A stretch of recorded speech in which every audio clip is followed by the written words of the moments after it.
vivez une fête sensationnelle, mortelle, exceptionnelle. Multidimensionnel peut-être? Non, désolé. Ah d'accord. Ce modèle d'annonce, il n'y a que Adafo Média pour le faire. Pour toute information, contactez-nous 628 06 06 60. Adafo Média. Et si vous commenciez maintenant? Bienvenue dans la deuxième partie des Grandes Gueules. Nous nous faisons le plaisir de vous servir depuis près de 13 ans maintenant, 13 ans d'ailleurs sur la terre guinéenne, en Afrique et un peu partout dans le monde. Vous nous regardez à la télévision. Merci à nos antennes régionales qui relaient cette émission. Merci à tous les partenaires. Fraternité FM du côté de Mamou, Bambou FM également relaie cette émission. Merci de votre fidélité. Hausse vertigineuse des prix des produits de consommation, conséquence de la dépréciation de la monnaie nationale. Les indicateurs macroéconomiques que le gouvernement a souvent brandis avec beaucoup de fierté pour vanter son action sont au rouge. Et le Premier ministre le reconnaît. La première réunion du comité de politique monétaire de la Banque centrale de la République de Guinée a présenté un tableau peu reluisant. Si Ibrahima Kassori Fofana explique la crise actuelle par le coronavirus, l'opposition trouve le problème dans la gouvernance. Et c'est de cela qu'il sera question ce matin. Notre invité El Hadj Cellou Dalein Diallo, président de l'Union des forces démocratiques de Guinée, reviendra sur les chiffres et les réalités dans les quartiers et villages. Nous évoquerons aussi l'actualité politique marquée par la détention des membres influents de son parti politique. Vous allez le voir dans un instant. El Hadj Cellou Dalein Diallo s'installera avec nous en studio pour évoquer donc tous ces pans de l'actualité politique guinéenne. Mais vous le savez, l'émission interactive, nous prenons en compte vos réactions par rapport au sujet ici évoqué et nous partons donc avec ce premier message qui nous est parvenu. C'est Elmo Yans qui nous écrit: bonjour Diadia, bonjour les GG. L'ARPT est indéniablement une machine de corruption de l'État. Jamais d'audit et pas de justice. Gouverner autrement veut dire aussi faire la corruption autrement. Elmo Yans donc qui envoie ce message. Nous partons avec ce témoignage donc de notre collègue Alpha Ousmane depuis l'Abbé. Même les cantines des universités sont données à des privés, c'est loué à des gens. Il le dit Alpha Ousmane Ba. Souleymane Konaté nous écrit également depuis Dubreka: souffrir actuellement en Guinée, c'est de continuer à se convaincre que la Guinée est un pays normal sous Alpha Condé. On ne peut prétendre servir un peuple pour une gouvernance qui bafoue la Constitution et toutes les lois qui facilitent notre vivre ensemble. Les scandales financiers, il y en aura encore et encore. L'impunité est notre ennemi, il le dit Souleymane Konaté, donc, qui nous écrit depuis Dubreka. Alpha Moussaya Makadiabi nous écrit également: bonjour Madame Hiro et à toute l'équipe. Aboubakar Souma n'aura que ses yeux pour pleurer. Il peut taper sa poitrine devant l'État, mais pas devant la loi. Il ira dans l'honneur ou dans une autre condition, mais il ira tout comme les autres retraités. Bonne journée, il le dit Alpha Moussaya Maka Djabi. Nous continuons avec vos SMS sur le 657 39 13 13. Que dit cet autre auditeur DTS? Bonjour les Grandes Gueules, je souhaite un bon mois saint de Ramadan à tous les auditeurs et téléspectateurs du groupe des Aigles des médias, Adafo Média, signé donc DTS qui nous envoie ce message. Bonjour Espace, moi c'est CC Jean-Louis Lois depuis la cimenterie. Cette hausse du prix des denrées de première nécessité, à l'exemple du pain, n'est autre que le fruit de la mauvaise gouvernance et de l'insouciance de nos dirigeants vis-à-vis des citoyens. Je donne un carton jaune au gouvernement. Il le dit donc CC Lois qui interagit au sujet développé ici dans les Grandes Gueules. Bonjour les GG, c'est Mamadou Ali Diallo de Matoto. Moi je pense que la Guinée n'a jusque-là pas la solution à ses problèmes. Si c'est avec ce gouvernement, ça ne va pas marcher car c'est des incapables. C'est donc l'avis de cet autre auditeur. Bonjour les GG, bonjour à tous. Aboubakar Souma est déjà à la retraite. Il doit se soumettre car la loi est impersonnelle, signée par Diawara Iya depuis la cimenterie. Nous partons avec cet autre message qui vient de tomber. Bonjour les Grandes Gueules. Sur cette question de l'ARPT, je vous suggère d'inviter non seulement le syndicat des télécoms, mais aussi de faire une étude comparative entre le prix des appels entrants avant Global Voice. C'est le peuple qui paye le prix, il le dit cet auditeur. Nous partons avec cet autre message. Bonjour, je suis l'inspecteur du bureau de l'inspection générale du Fonds mondial pour l'affaire du détournement des moustiquaires. J'aimerais en discuter avec vous. Bien évidemment, on essaiera de contacter ce monsieur, Mohamed Yabi, après les grandes gueules. Bonjour les GG, So Tcherno Moussa, Mamounville, Carrefour. Comme certains enseignants n'ont pas compris le combat que menait M. Souma, c'est pourquoi aujourd'hui, nous sommes en train de payer la facture accablante de Papa Promesse. Que Dieu guide la Guinée sur le bon chemin, il le dit cet auditeur. Bonjour les GG, la loi est dure mais c'est la loi. Souma a beaucoup fait pour les enseignants, il doit être fier mais pas de telle sorte qu'il soit irremplaçable. Ce message est signé par Jules Defogo depuis Solo Primo. Encore 2 minutes consacrées aux auditeurs bien entendu. Nous partons avec cet autre. Bonjour les grandes gueules, c'est Zoumanigui. Je partage l'avis, je suis d'avis avec Antoine Kourouma. Il veut dire la Guinée est un pays laïque. Cela me rappelle à notre temps, quand nous étions étudiants à Dakar, un pays plus islamique que le nôtre, mais les restaurants fonctionnent à la routine, il le dit, en pleine période de Ramadan. C'est quand on te dit que c'est le Ramadan, sinon on ne se rend pas compte. Être en jeûne, vendre une ration n'a aucun impact sur la foi. Bonne continuation aux fidèles musulmans, il le dit cet auditeur. Nous partons avec 2 derniers. Bonjour les GG, c'est Sobaïlo depuis Concasseur. Dites à Antoine qu'il est formellement interdit à un musulman de donner à manger pendant la journée à n'importe qui, sauf si la personne est malade, trop vieille, très jeune par conséquent. C'est la religion qui interdit de revendre pendant le mois. C'est l'avis donc de cet autre auditeur.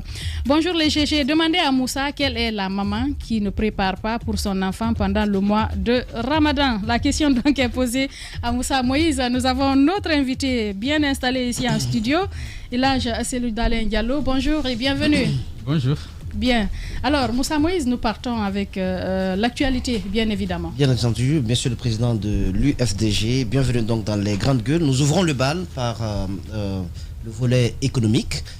Notre monnaie, la monnaie guinéenne, a fêté l'an 61 de sa création le 1er mars dernier. Nous avons suivi le discours du gouverneur de la Banque centrale qui expliquait les performances, toute la péripétie de la monnaie guinéenne, les hauts faits de cette monnaie, mais qui a noté tout de même que sa valeur actuelle est un peu liée à la crise économique due à l'apparition du coronavirus.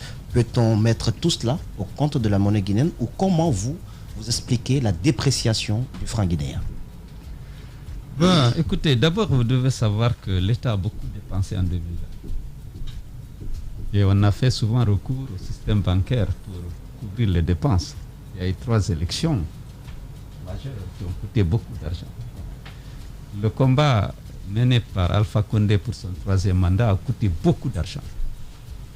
Du point de vue de la crise, il faut dire que l'entrée de devises n'a pas fléchi en raison de la forte augmentation des exportations de bauxite.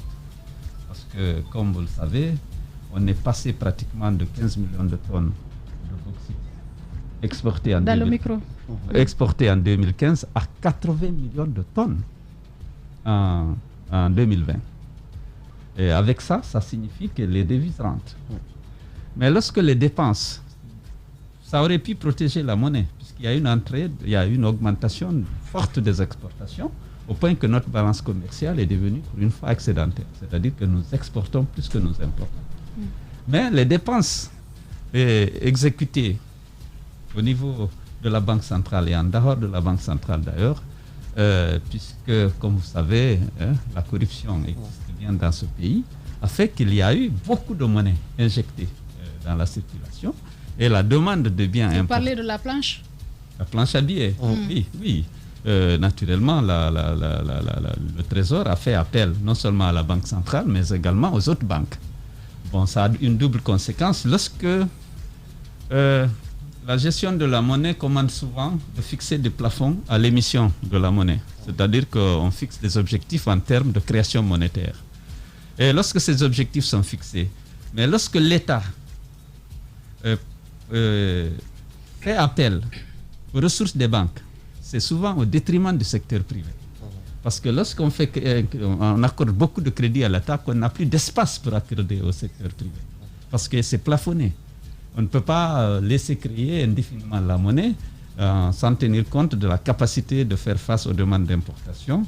Et donc, il y a des règles qui sont fixées par la Banque centrale pour limiter la création monétaire, pour garder justement la stabilité de la monnaie.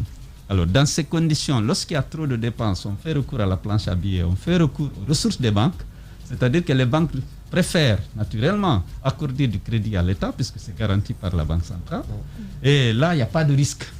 C'est-à-dire qu'il y a une échéance donnée. À l'échéance, naturellement, le bon est payé par la Banque centrale d'office. Alors que lorsque vous faites du crédit à un opérateur privé, vous avez les risques de la faillite.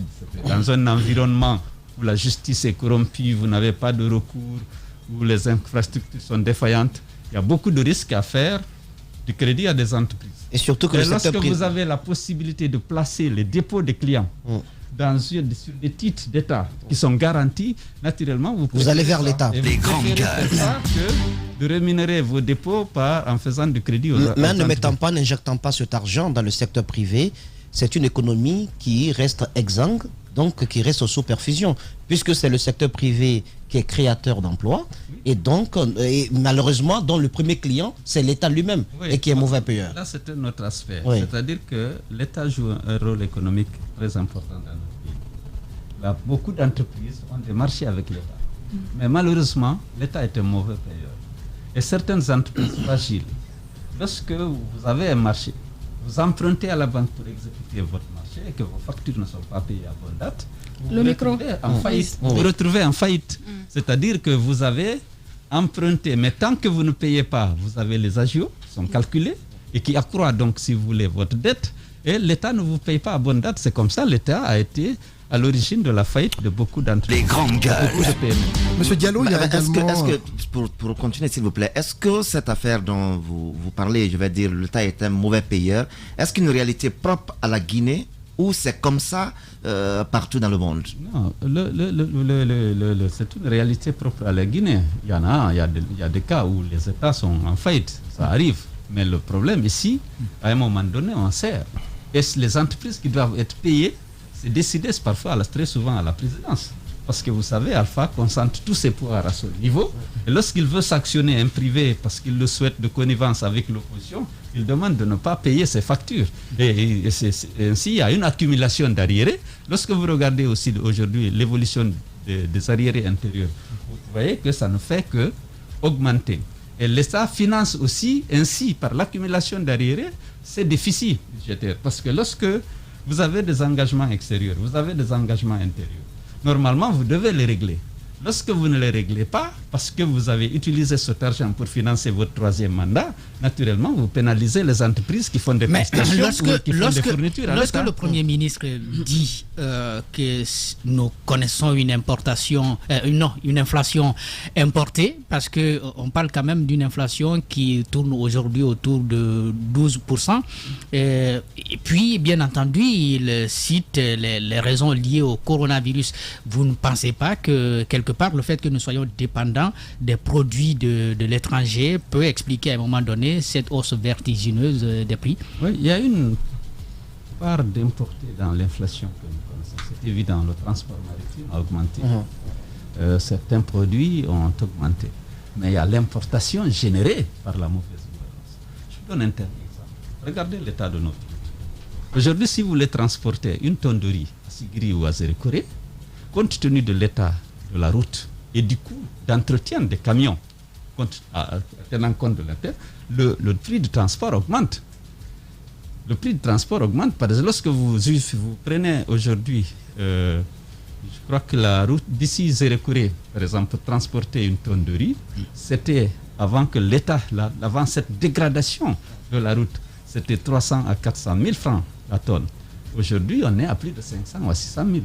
Parce que lorsque vous faites 2 fois Zérekoré Conakry, vous êtes obligé de changer même de pneus. Et le coût d'entretien des véhicules augmente donc par la détérioration des infrastructures routières.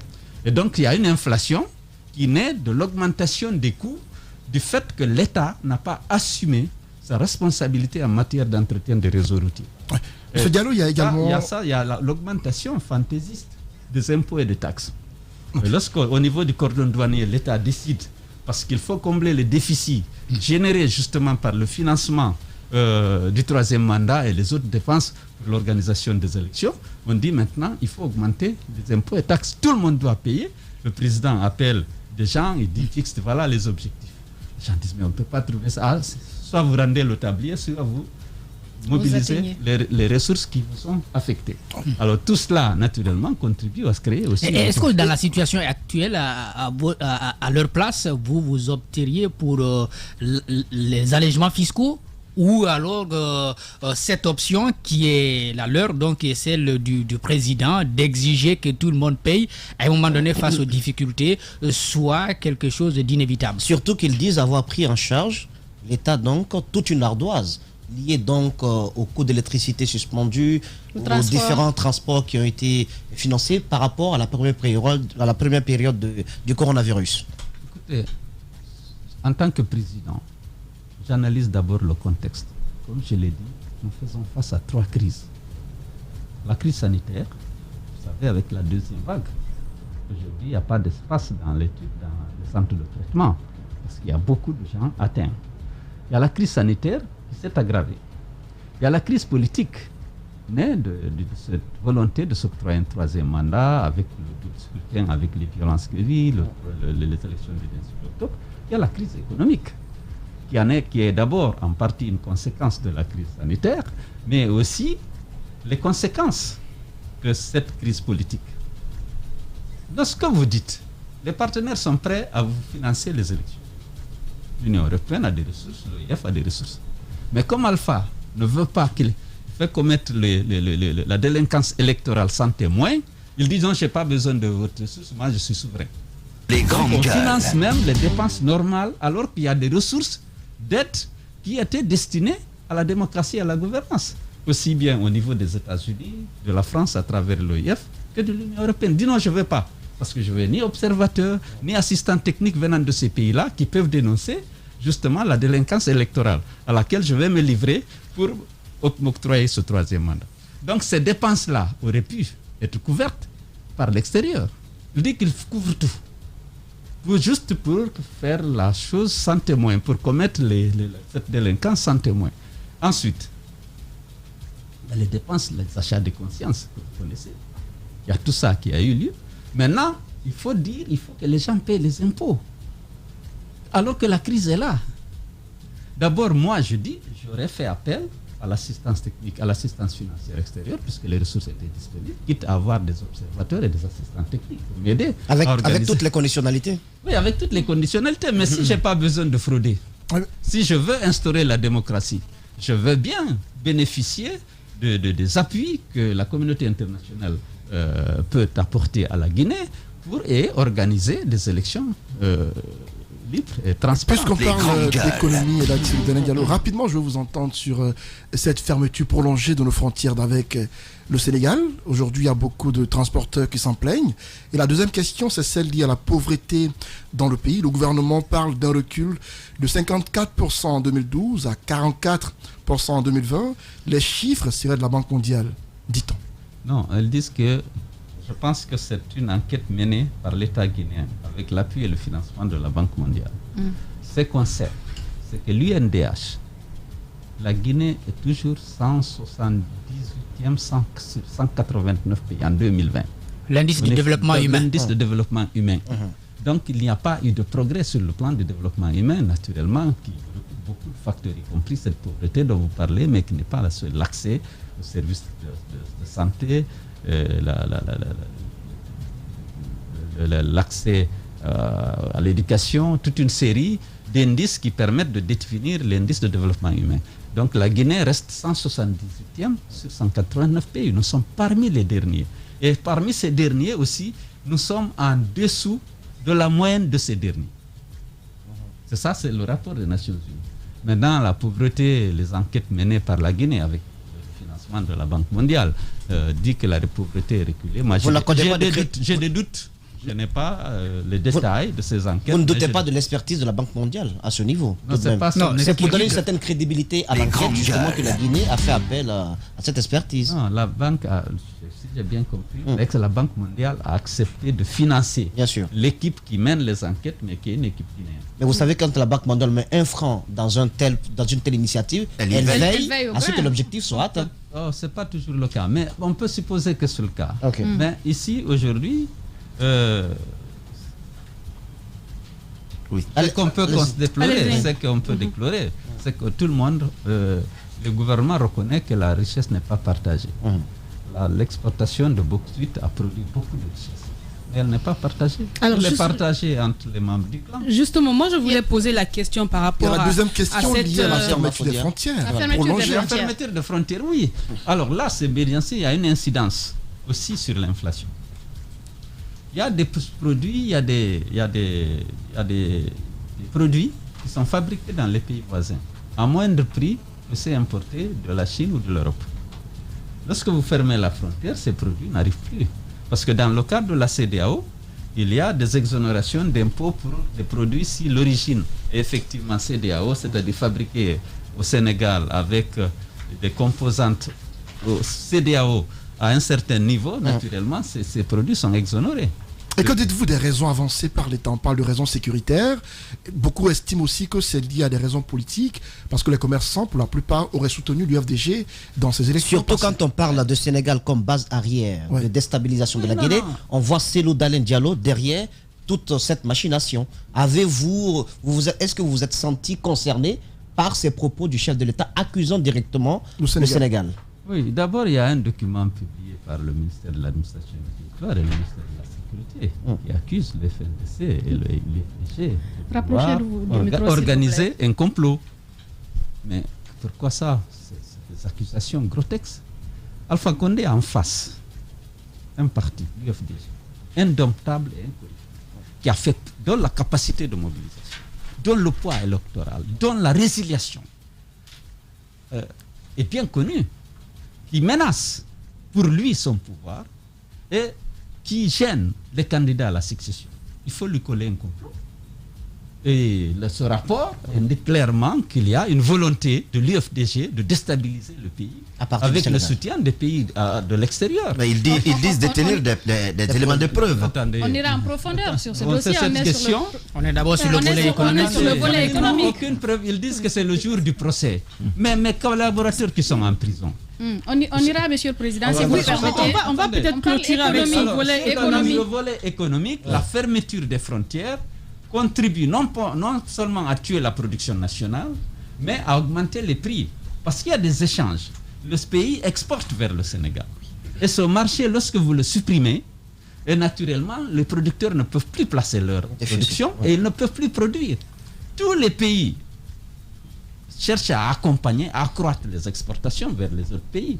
Parce que ça booste la production nationale et ça accroît donc la richesse nationale. La Guinée, en fermant les frontières, naturellement, tue des petits producteurs de fonio, de légumes, de pommes de terre qui avaient un débouché au Sénégal et qui produisaient. Et comme les prix étaient bons dans ce pays, et naturellement, les gens exportaient et pouvaient faire donc face à leurs propres dépenses familiales. Alors, ma première question, c'est par rapport à la production, à l'exploitation de la bauxite en Guinée. Le président, quand même, depuis son arrivée, il a mis un accent très particulier sur les mines en Guinée. Mais aujourd'hui, comment comprenez-vous l'approche qui est faite et comment évaluer l'impact aujourd'hui sur sur la population? Et la seconde question, c'est lié à tous ces instruments qui ont été créés après, l'ANAFIC et autres, pour pouvoir corriger certaines défaillances. Comment est-ce que vous comprenez toutes ces démarches? D'abord, il faut dire que l'augmentation des exportations de la bauxite n'est pas le fait du gouvernement. C'est la demande mondiale de bauxite qui a augmenté. Le micro. D'abord, comme vous le savez, je l'ai dit ici d'ailleurs, en 2014, d'abord la Chine a développé une dynamique industrie de transformation de la bauxite en aluminium et en aluminium. Si bien qu'elle produit aujourd'hui 60% de l'aluminium consommé dans le monde, contre seulement 12% en 2000. Donc la Chine est devenue là aussi l'atelier du monde. Mais la Chine s'approvisionnait en Indonésie, en Malaisie, en Australie.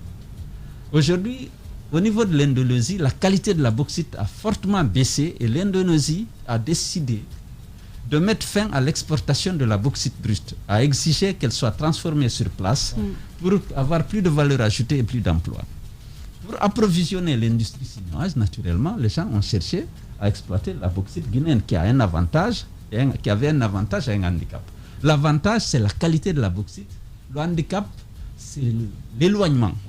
Parce que le transport maritime ayant beaucoup augmenté avec le coût du pétrole, naturellement, l'Indonésie avait un avantage par rapport à la Guinée, et l'Australie et même la Malaisie.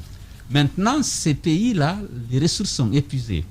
Et l'Indonésie donc a décidé de transformer sa bauxite en alumine, ce qui vient concurrencer un peu l'industrie chinoise. Donc la bauxite de Guinée, sa demande a augmenté parce que nous avons, comme on dit, 30% environ des réserves mondiales de bauxite. Mais son coût a chuté. Le coût n'est plus le même qu'avant. La demande a augmenté certes, mais le coût n'est plus le même, Monsieur le Président. Est-ce que c'est pas pour combler ce gap qu'on produit beaucoup plus de terre brute, de bauxite? Non, c'est-à-dire la demande des industries chinoises pour tourner et continuer à approvisionner le monde en alumine et en aluminium avait besoin de bauxite. Sinon, il y a un chômage qui va... Mais est-ce qu'on va dire alors que c'est parce qu'il n'y avait pas de vision en Guinée pour justement encourager la transformation sur place qui aurait pu créer de l'emploi, de la richesse et bien d'autres? Justement, attendez, je reviens sur ça. La politique de gouvernement, j'ai eu l'occasion de la critiquer ici. En 2000, le général Lansana Conté avait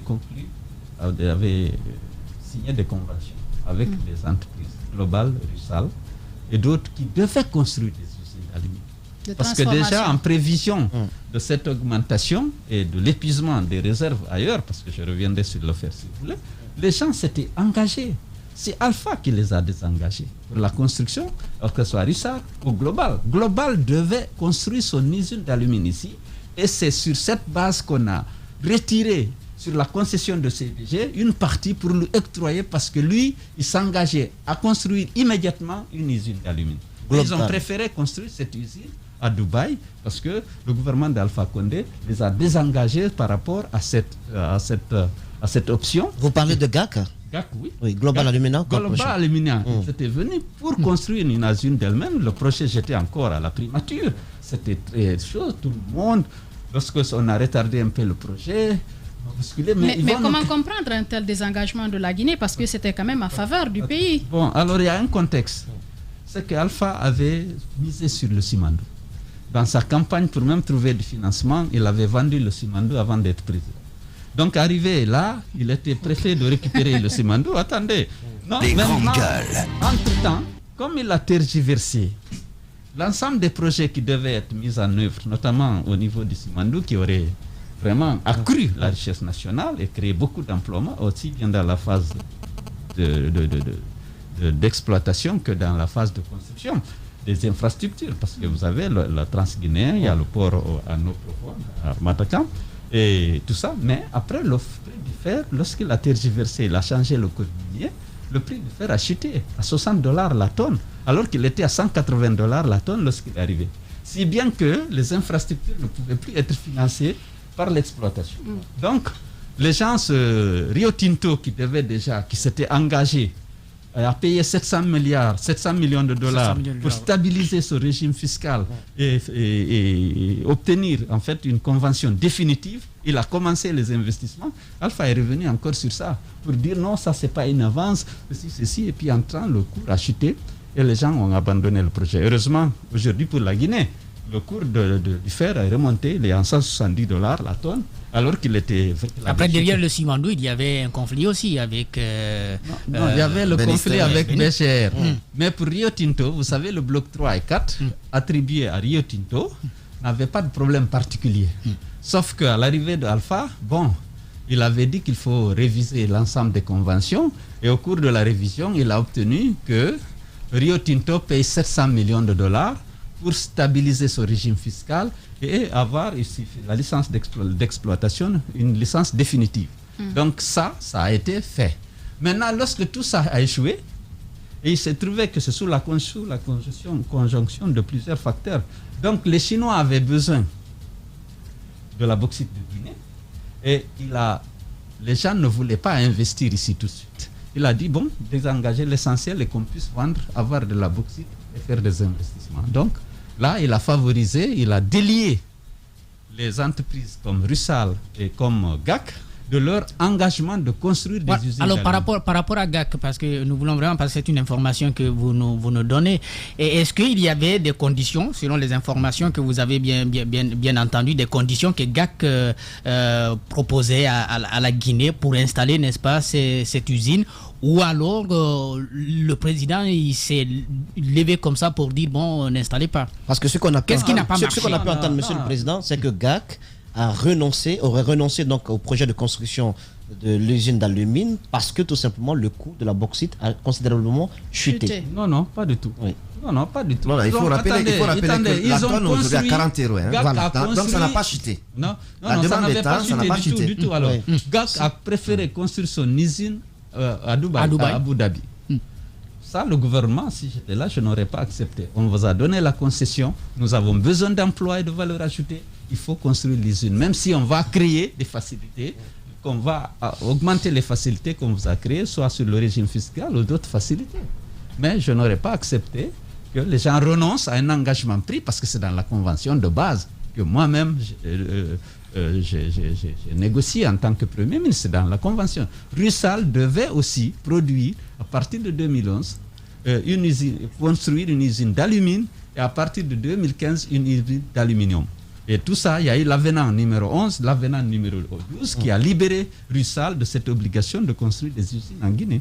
D'accord. Sur le deuxième volet de la question de Mafoudia, les outils économiques créés par le Premier ministre Dr Kassory Fofana ont-ils eu, à votre avis, un certain impact? L'ANIES pour le transfert monétaire, le FODEL dans l'Afrique au niveau de la construction des infrastructures, vous avez l'Agifil au niveau des logements sociaux. Comment vous avez apprécié tous ces outils économiques?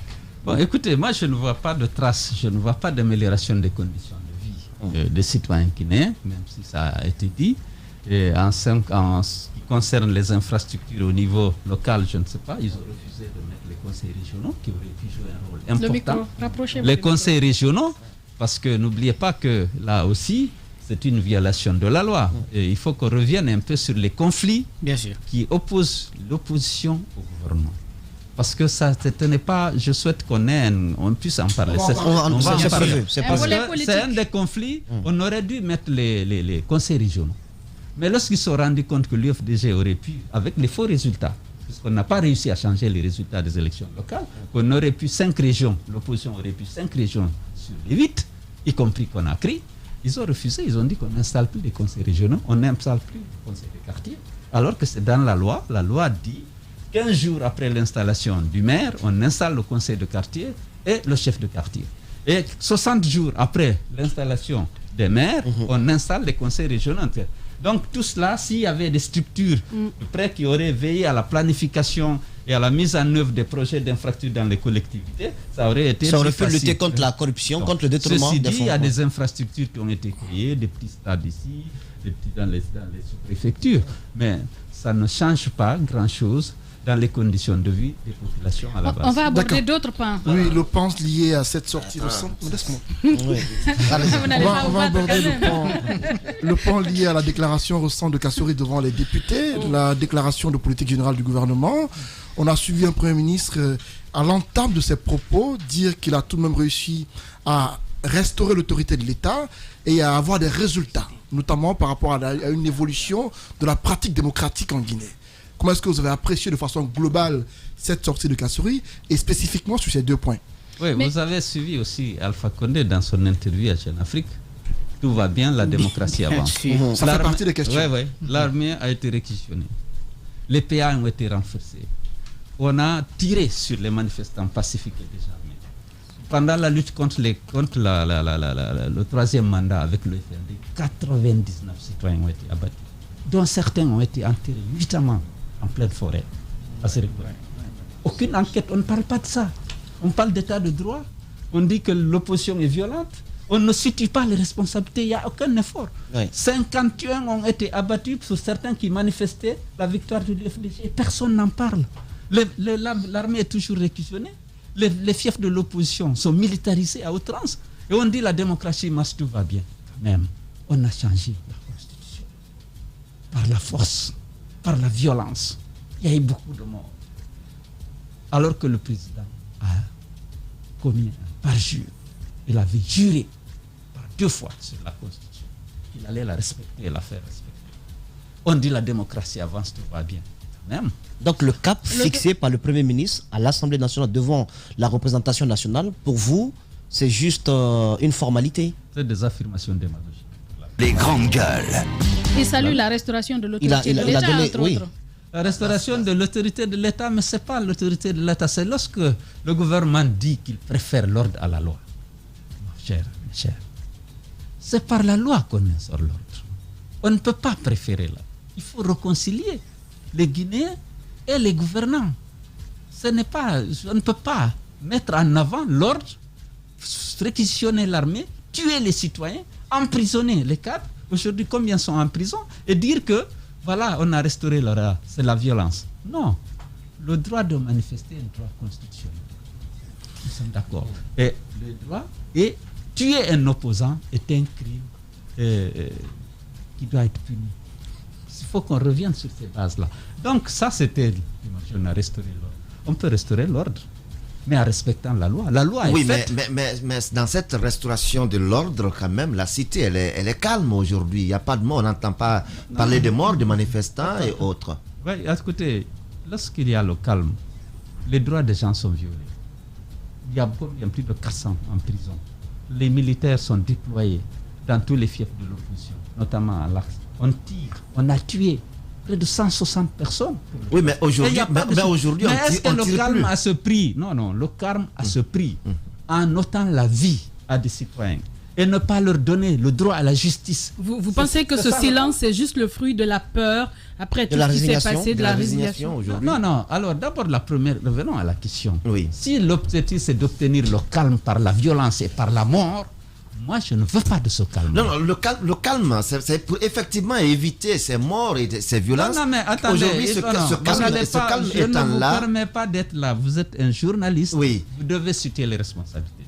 Le calme à tout prix, on n'est pas d'accord. Lorsqu'on tue les gens, on les enterre nuitamment, on cache des cadavres dans la forêt, on dit qu'il y a le calme. On a mené des violences inouïes à Zérékoré contre les citoyens. Vous les enterrez, vous ne faites pas d'enquête pour Monsieur Diallo, sur la même question, peut-être qu'on ne se comprend pas assez. C'est vrai qu'il y a eu des morts. On veut la justice pour ces morts. Les victimes sont là. Les parents des victimes sont là. On veut la justice pour ces gens. Mais est-ce qu'aujourd'hui, fallait-il continuer, puisqu'il n'y a jamais eu de justice pour ces morts, fallait-il continuer à tuer ou il faut les éviter aujourd'hui? Il faut arrêter les tueurs. On ne doit pas tuer. Il faut arrêter les tueurs et restaurer le droit aux citoyens de manifester. Une manifestation pacifique, bien entendu. En fait, de réclamer leurs droits. Mais on ne peut pas réquisitionner l'armée, envoyer les forces de défense et de sécurité, tirer sur des pauvres gamins qui sont en train de manifester parfois une joie, parfois... Ce qu'on sous-entend en disant qu'il y a le calme, c'est de dire aujourd'hui, on a le leader de l'opposition, Cellou Dalein Diallo, qui avait cette force... Le président élu. Le président élu. Le président élu de l'UFDG.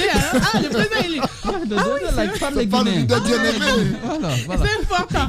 Alors, ceci sous-entend qu'aujourd'hui, vous qui avez cette force... Monsieur le président de l'UFDG. Non, le président... Monsieur le président, vous ne souhaitez pas qu'on ferme nos studios après votre arrivée quand même. Vous ne créez pas de problèmes. Alors, monsieur le président je souhaite que vous continuez à défendre la vérité. Laissez-nous dire, monsieur le président de l'UFDG ce matin. Alors, on sous-entend par ces propos que vous qui avez la force de mobilisation, aujourd'hui, vous ne pouvez plus manifester. Pourtant, il y a des raisons.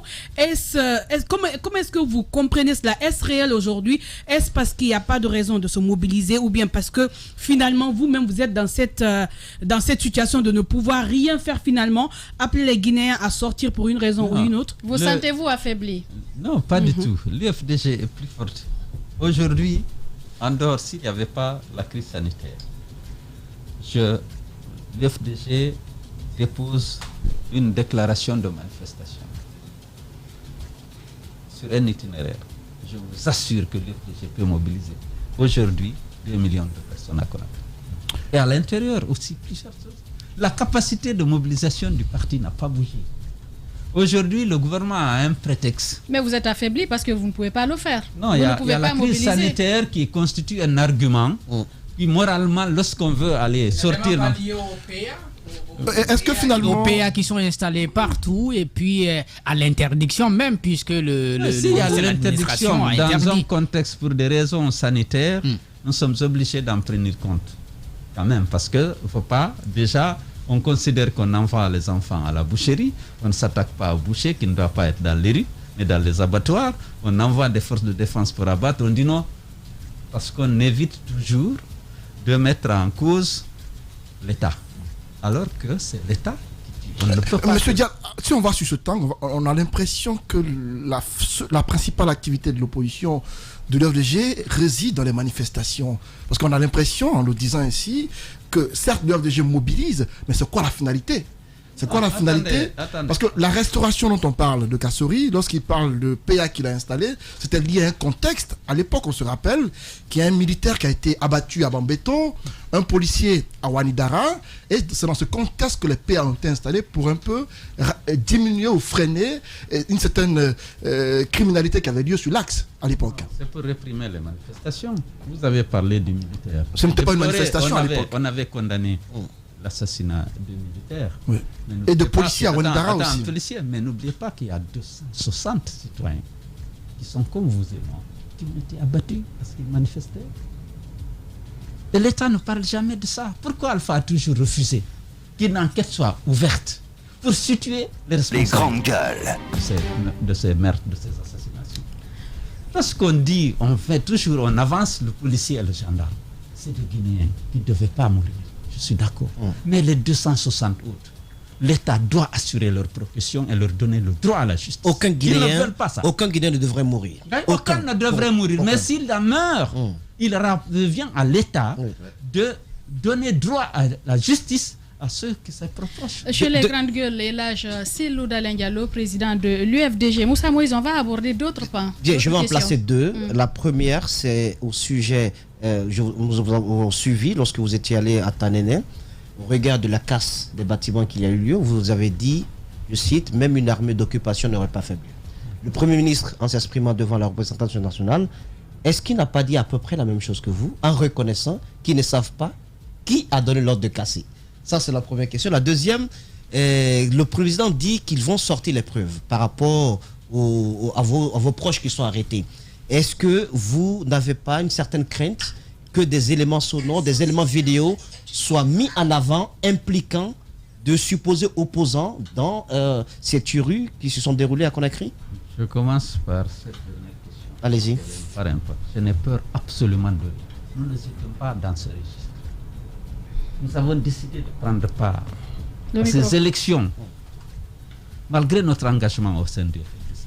Parce que vu la situation dans le pays, conscient du fait qu'Alpha a été désavoué partout dans le pays, en raison de son bilan désastreux et de son obstination à s'octroyer un troisième mandat, nous avons décidé d'aller aux élections pour lui ôter la légitimité de gagner ce troisième mandat. Nous nous sommes organisés. Nous avons dépensé notre temps, notre énergie et le peu d'argent que nos militants nous ont donné. Vous avez suivi notre campagne à Farana, Kisidou, Gekedou, Massanta, Zérekori, Yomulola. Mais c'était du jamais vu.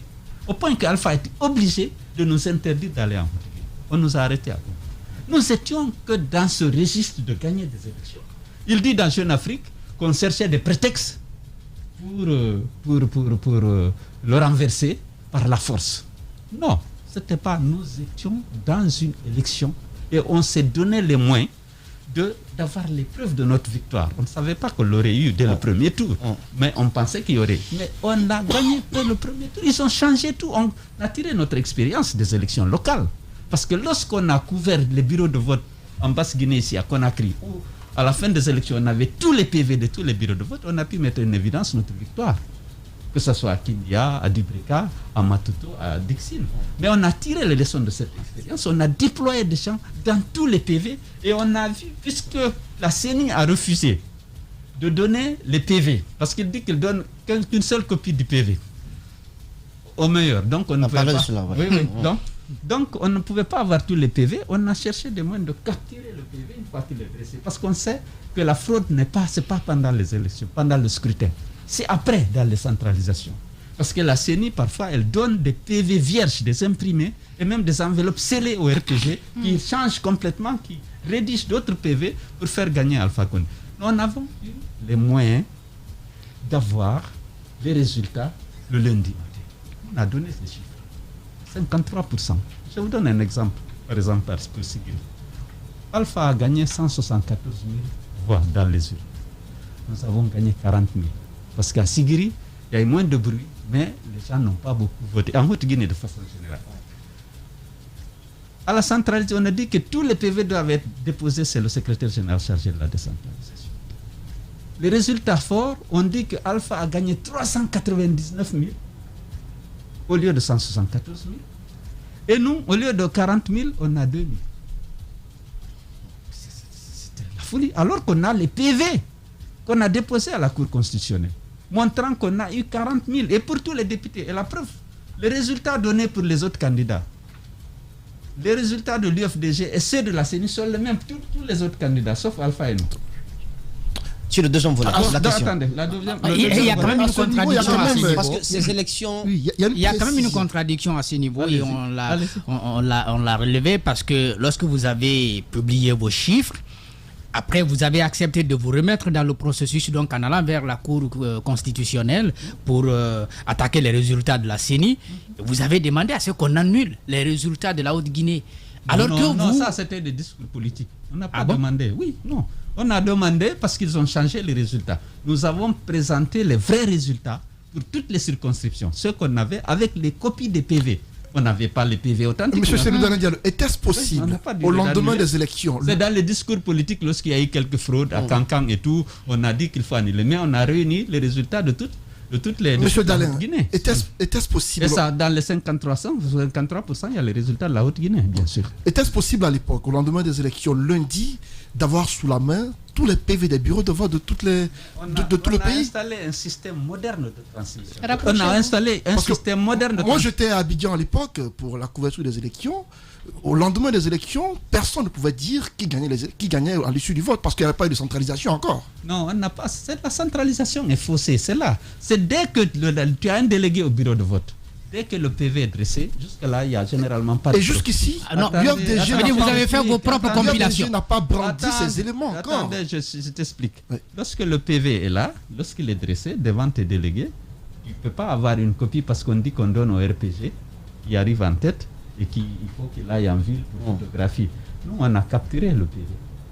Qui est signé là. Mais vos délégués n'étaient pas partout à l'époque. Hein? Vos délégués n'étaient pas partout. Ils étaient partout. Dans tous les bureaux de vote. Dans tous les bureaux de Même vote. en Haute-Guinée. Même en Haute-Guinée. Dans tous les bureaux de vote. Et pourtant, le parti a dit qu'on n'a pas permis à ces délégués d'accéder à certains bureaux de vote en Haute-Guinée. Il dit que c'était des discours politiques. Non, pas bon, pas seulement. On a eu des délégués quand même qui ont dit qu'ils étaient bloqués. On a eu que 89% des bureaux de vote. Il y en a 89%, c'est dit dans le rapport. Okay. Les grandes gueules. Et là, sur les 89 bureaux, on avait tous les PV. Et on a transmis ça à la Cour constitutionnelle. Sauf qu'à mon avis, regarde la force de communication du parti, vous auriez pu brandir cela même sur la place publique. Oui. Montrer, pour comparer un peu les résultats de la CENI, confondre un peu... Non, mais ils l'ont fait. Je parle de cette PV là. Non, cette PV en photo, prise en photo, on aurait pu les montrer pour comparer les différents résultats. De vote, il y a 15 000 PV, hein. C'était délire Mais ça aurait été intéressant de le faire pour que nous, qui sommes ceux qui sont sceptiques comme nous, soyons clarifiés. Il y a quand même la Cour constitutionnelle qui a répliqué qu'il n'y avait pas de preuve. La Cour, le délai, il fallait qu'on ramène tout ça là-bas et puis on a amené beaucoup de PV d'ailleurs qu'on a envoyé là-bas. Le deuxième point de la question de Moïse sur les casses. Alors les casses, c'est intéressant. Vraiment.